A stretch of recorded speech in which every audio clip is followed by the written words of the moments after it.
Today on CityCast Nashville, did you know that pro wrestling used to be huge here? What happened? We're talking to Connor Casey, Rory Miller, and Pat Dooley, the guys behind Pro Wrestling Symphony, a new promotion in town that's got huge buzz. They're telling us about our city's wrestling history, the personalities in the ring both past and present, and how they're working to make Nashville's modern wrestling scene something everyone can enjoy. It's Thursday, December 4th. I'm your host, Marie Cecile Anderson, and this is what Nashville's talking about.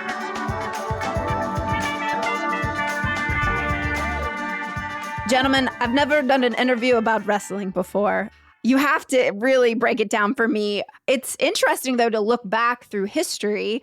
And from what I understand, Nashville has hosted wrestling here since the 30s. Is that right? It's actually further back than that. The first thing about wrestling you got to realize is that record keeping is terrible. So a lot of trying to dig through anything pre-1950s is difficult. Wrestling in Nashville, you can actually trace this far back as April of 1907. There's records of an event taking place at the Ryman at the time. Now, to give you an idea, that 1907, that's a couple of decades before what we now know as country music was first introduced. That's at least a decade and a half before the Grand Ole Opry is launched. So wrestling's roots in this city go back deeper than any honky-tonk. And people don't realize that because for the longest time, wrestling was seen as going to the movies. It was just a thing people did on weekends or on weeknights. They'd take their families, they'd pay $1 or $2 for a ticket. People would show up by the thousands, and it was just a thing you did. Now, a lot has changed over time, and it's kind of been lost to time, that sort of cultural significance. With Nashville specifically, there was a time where it was a seat of power in the wrestling industry.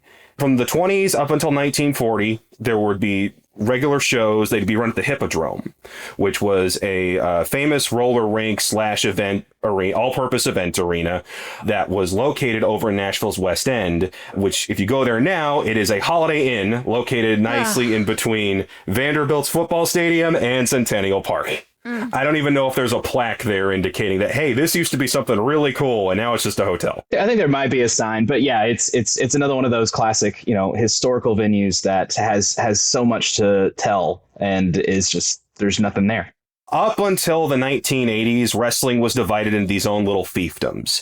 Every area of the country had a promotion that would tour all the different major cities. If you ran a match on Tuesday, you'd run it again on Wednesday the same way in a different town.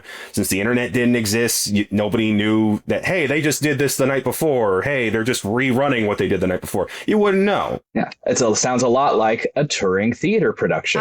Exactly. Yes, absolutely. Doing the same thing every single night because that's the response you're trying to get from the crowd, So Nick Goulas. Now, he arrives in 1940 in Nashville alongside another promoter named Roy Welch, and they start taking over a bunch of Tennessee and other different southern and midwestern states, and they join what's called the National Wrestling Alliance, which is basically this governing body that controlled all these different promotions and would share talent and champions.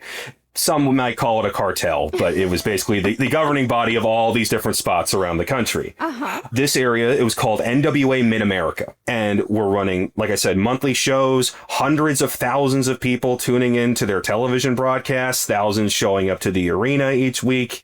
They start at the Hippodrome. When that shuts down in the mid-60s, they pivot to different buildings at the fairgrounds, eventually just building one of their buildings for themselves, which eventually was named after Nick Goulas. That has since been torn down, but the fairgrounds became synonymous with Nashville wrestling. It was always the spot where you would go to see it. Things are going great for so long for these guys, right up until the mid-1970s. And it was at that point you have this thriving, successful, one of the longest running, most successful independent promotions is run by two different teams. One is in Memphis and one's here in Nashville. The guys in Nashville, led by Nick Goulas, come up with the idea that they really want to promote Nick's son, George Goulas, as a main event top star. And he's not. Oh, no! And the folks down in Memphis are like, guys, this isn't working. And all of the big wrestlers agree with the guys in Memphis. So eventually there is this split where Memphis is like, you know what? We're leaving NWA Mid-America. And some of the biggest names, Jerry the King Lawler being the biggest of them, says, I'm going with them. So what happens then is Nashville goes from being, hey, we have the office for one of these wildly successful companies to we are just a stop on a tour for Memphis. Right. We're now on the same level that Louisville is and Huntsville. And with the exception of a very brief window in the early 2000s, Nashville would never be a main focus in the wrestling industry again. It would always just be a stop for much bigger companies. The WWF rises to prominence in the 1980s with WrestleMania, Hulk Hogan, Randy Savage, the names you know from the 80s. They don't come to Nashville until 1986, and even then, we're not really a city that they're all that concerned with. WCW has their moment in the sun in the 90s. They're based out of Atlanta. Even though relatively that's close, they didn't run Nashville all that often. But while these two big nationally televised companies are filling out the municipal auditorium, the smaller promotions are bringing only a couple of hundred people to the fairgrounds.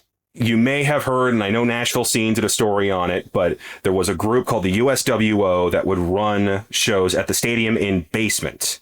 They had since moved out to the suburbs, most notably Murfreesboro.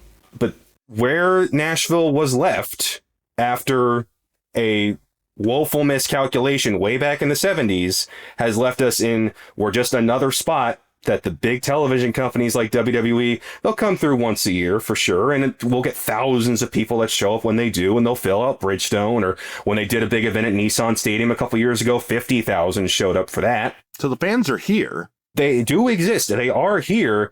They just weren't getting catered to by a local promotion. We just saw such a void in the market where we went, we got to try this. We got to give the fans that are here something to be proud of. We got to give the wrestlers that are here something that where they can consistently work, hone their craft, and hopefully move up in the industry. And yeah, that's how we got here. For someone who has never attended a professional wrestling show, what would you tell them to expect? What's the vibe?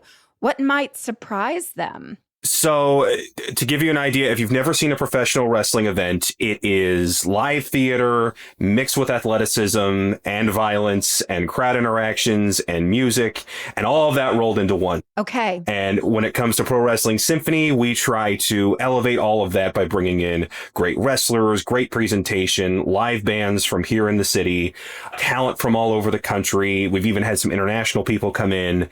We just try to give people the best possible show they can and a great experience every time they walk in. And if I could add a little bit to that, I come from the live music world, and so I have tons of friends who are in the arts. And I think very few of them understand the Venn diagram of performing arts and pro wrestling, because it really is more theater than anything else, which is the part that I love about it.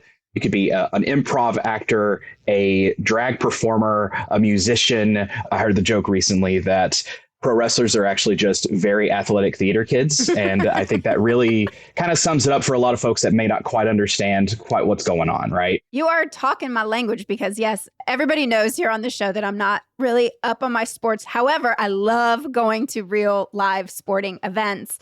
And I had a friend actually attend y'all's last event at Brooklyn Bowl, and she said how amazing it was. And like you said, it combines wrestling with live music. And so how does that really work? Are the wrestlers playing instruments while fighting?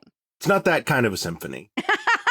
Although the Skirmerhorn is absolutely a bucket list venue for us. We would love to do a show there at some point. But the symphony idea kind of arose from months prior to us running a show. We were talking about what does this show look like? And we wanted it to be kind of evocative of Music City without being like Nashville Championship Wrestling, because we want it to play in Louisville and in Baton Rouge and Seattle to be able to enjoy the same show. What we wound up settling on was a symphony because in a symphony you've got your brass, you've got your woodwinds, you've got your strings. It takes all kinds of instruments to put on a symphony, right? And so we wanted our show to be that, but for wrestling. So we've got wrestling. We bring in a live band for every show that performs before and after. And actually for the show coming up on December 7th on holiday, during the show, we'll have a live performance as well.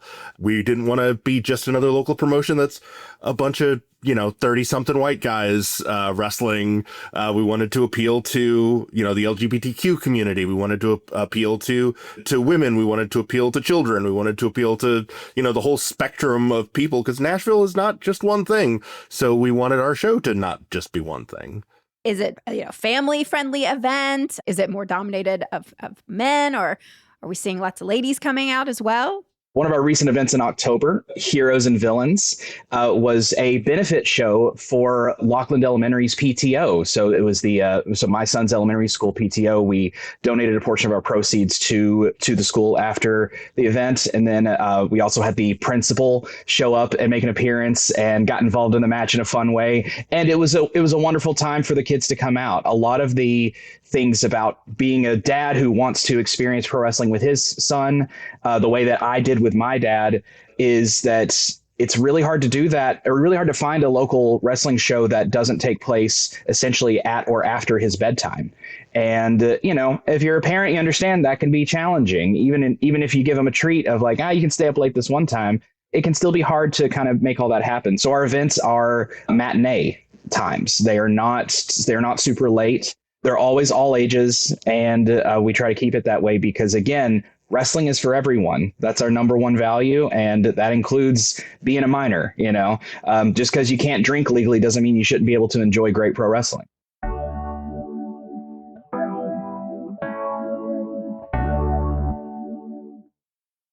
Well, I want to go back and understand, who are these wrestlers? You said that you sometimes have international guests. Do we have local wrestlers, or what are their character names, and do they have signature catchphrases that we should know about? Yes, we get plenty of talent from here in the Nashville area and from Tennessee. Some of the big names we try to get in, Colby Carter. He's a local former Cumberland University football player. He goes by the Code, and he's just kind of the good guy. The terminology in wrestling is called babyface, and this guy is the quintessential babyface. He's a father, just this upright, fine-standing guy, but then you see him in the ring, and he is just jacked and tanned and looks like he could run through a wall. We've got Freya the Slaya. She is her nickname is the Arctic Amazon. She's from Alaska, but she moved to the area in the past couple of years. She is just this towering, imposing figure. Adrian Thomas out of Clarksville is an MMA fighter turned pro wrestler. He goes by the Crocodile. Tyler Shoup out of Knoxville. He has the rare combination of being Tennessee and Boston, so he's got a bit of a Boston accent that kicks in every now and then. He claims that he trains harder than everybody else, and that's when the odds drop.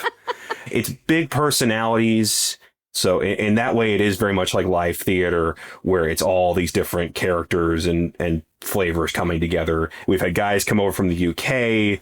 We've had luchadors, towering 6'6" powerhouses. Smaller guys who can take down those 6'6" powerhouses. Any kind of wrestler you can possibly look for, we've had somebody come in representing that style.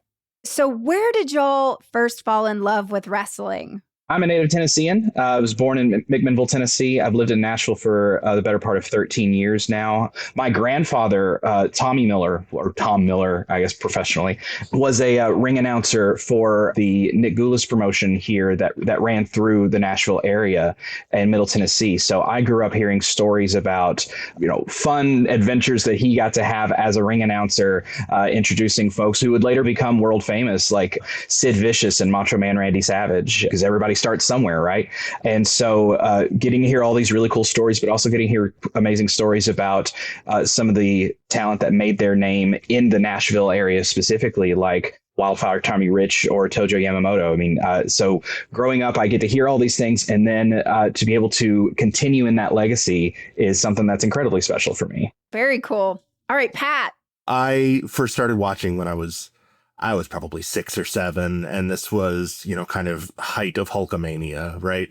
I grew up watching the Randy Savages and Ultimate Warrior and Ravishing Rick Rude and Jake the Snake and all of those. I loved the storytelling elements of it. I loved the kind of the larger than life characters, the people, putting their bodies on the line just to entertain people. I just thought that was so cool. As another fellow theater kid, it was like, I could never do any of that, but I'm glad they are.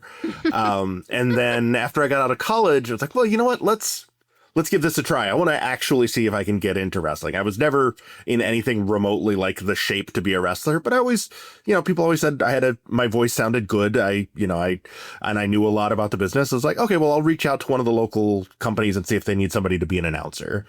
And so I did one show in Bay City, Michigan in 2006 and wasn't paid, even though I was supposed to be. And I thought that was the end of my wrestling career. And then fast forward to 2022, I meet these fine gentlemen at a wrestling school and fell back in love with the business. And that led us to starting Symphony. Wow. So y'all met at a wrestling school. Were y'all being educated on how to wrestle yourselves, or sort of? So how does that work? Yeah, it's a process. So anyway, I started watching professional wrestling when I was 10, when my next door neighbor introduced me to it, and that's how it goes for a lot of kids. Somebody shows you it, and you go, "What the hell is this?" And it's nothing like anything else you see. And it was just one of those things that I never grew out of. And then my career went into journalism, but kept finding different avenues to incorporate pro wrestling into it, because as I got out of college, more reputable sports websites and networks started covering wrestling as an actual television product and not just this kooky sideshow thing that would come to town every month or so. So that actually wound up becoming my career. I moved to Nashville in late 2017, wound up writing about it for CBS Sports here in Nashville. There was a school that opened in Hendersonville back in 2022. It was founded by a man named Jerry Lynn, who in the wrestling industry is one of the most underrated but well-respected figures in the history of the business. And here he is starting a school, and I see it on Twitter of all places. I'm just thinking, you know what? I got to try. We go in, and I'm like, what can I do? I don't necessarily want to be a wrestler. And the trainer's there, like, well, you can be a manager, you can be a commentator. We're trying to get actual shows off the ground. You can help with that. And that's how I met these guys. And we all start putting our heads together for how we can make a show that can attract hundreds of fans, that we can do it month after month. And while the plans with that school eventually fell through, we never really stopped wanting to do something. So by 2023, we all kind of came to the realization of like, hey, no one's actually running Nashville. And we start talking to people in the industry, and we're asking like, well, why is that the case? And the reasons they gave were like, it costs too much. Nobody has the infrastructure to do it. And we eventually just came to the realization of, if no one's going to try, why not us? Can you tell me then, like, I love learning the history about all this, but with Pro Wrestling Symphony, are you trying to be reflective of the past, or just completely trying to start something new here? Ooh, that's a great question. I would say one thing that I think we have really tried to focus on is that blend of the past and the future. Because one thing that I think we as wrestling nerds agree on is that any company that stagnates or tries to keep to one type of thing is not going to see that growth. So we know that there's that desire, but we also know that what we're doing is, as an independent promotion, I mean, my background is also in music. I see us just like an independent venue. An independent music venue is not going to book, a platinum selling artist. But what they can do is they can keep their ears open to hear who is on the track to be that next big breakout artist. So as an independent promotion, what we are doing is looking at who is the future of pro wrestling, and let's give them a platform that they can hone their craft, gain new fans, and be able to put themselves into a position that they can step into that next level where they can get on national television and they can start getting that recognition and that success that they desire. I'm a Southern wrestling guy. Okay. I grew up around this. So I'm never going to forget the past, and I'm never going to completely ignore it. And folks that have watched our shows, I think, will understand that we always try to at least have one or two matches or segments that really cater to that sort of style. But that doesn't mean that we're also not going to have forward-thinking matches and talent featured as well. We honor the past of Nashville wrestling, but we're not beholden to it. We use people like Jeremiah Plunkett, who used to wrestle in the basement of the Stadium Inn for Nick Goulas, right? We use guys like Kerry Awful, who's been all around the Mid-South area wrestling. But we also have guys like Colby Carter, who we mentioned, guys like Majestic and Tavon Jordan, who are 2 or 3 years into the business, but who have studied under guys like Plunkett or like Jerry Lynn or Tom Latimer, like people that the ones that have come before, learned at their feet, and now they're trying something new with that. It's a modern show for a modern audience. So obviously we have your big event coming up on December 7th. I heard there might be a cage match that might be featured in it as well, which kind of is a throwback to wrestling's golden era. But what then is next after this particular event? Any wild ideas on the horizon that you're really excited about? Oh, always. There's always wild ideas. That's we have a weekly meeting where we do have to restraint has become one of our keywords of, hey, wouldn't it be cool if we did this? Wouldn't it be cool if we did this? And like, yeah, but then we're not making much money. We would make no money because we would be spending all of our money to do this. Okay. But this cage match was something we've wanted to do since the beginning. It is the first cage match in downtown Nashville in 9 years. But the last televised, because ours will be live streamed on independent wrestling television, IWTV.com. We're considering that televised. The last televised cage match in Nashville was in 2012 at a TNA event. So it has been a long time.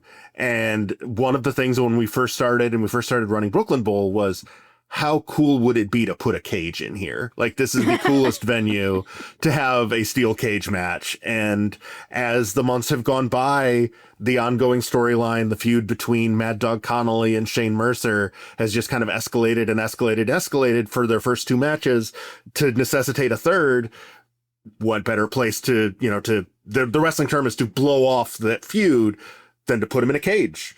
So that's the main event coming up December 7th On Holiday, Mad Dog Mercer 3 in a cage.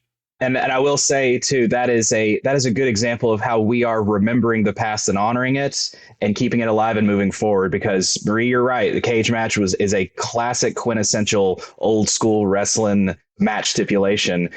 Some of our plans for 2026, we have our inaugural champions will be crowned in February, March, and April of next year. We began our tournaments to determine those inaugural champions at our most recent show, Demon Days.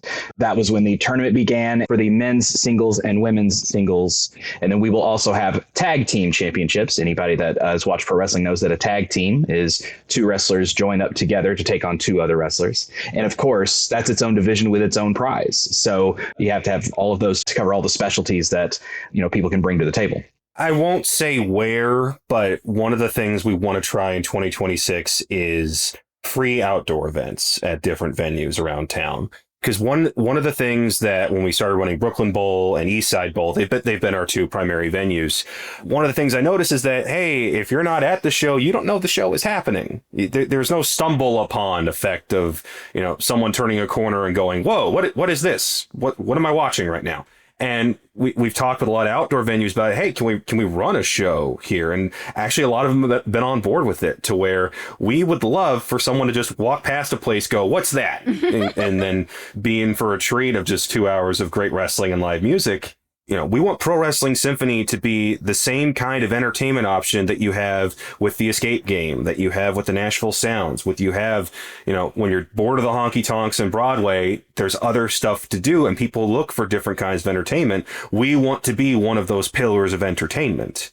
And 2026, I think, is going to be a big step in that direction. Wow. Okay. Well, how can people find you, stay in touch, stream the show on the 7th, and then continue along supporting y'all next year? Well, pwsymphony.com is our website. If you go to pwsymphony.com/tickets, you'll get all information on upcoming shows, where to buy tickets. Follow us on socials, Facebook, Twitter, Instagram, YouTube, PW Symphony Live. You can check us our live streams on IWTV. All of our archives are there, and also on our YouTube channel. We do the occasional wrestling trivia night at venues like Up Down. Wow. Okay, well, this has been so educational. Y'all, I am legit excited to go see some wrestling on December 7th. I'll be there, and I hope everybody listening joins me. Bring the kids. I'll see y'all there. Thank y'all so much. Well, thank you. Thanks, Marie.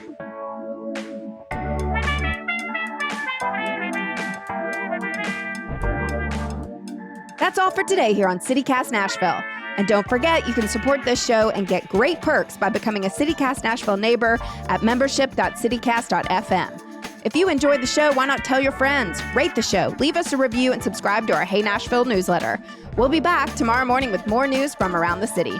Toodles!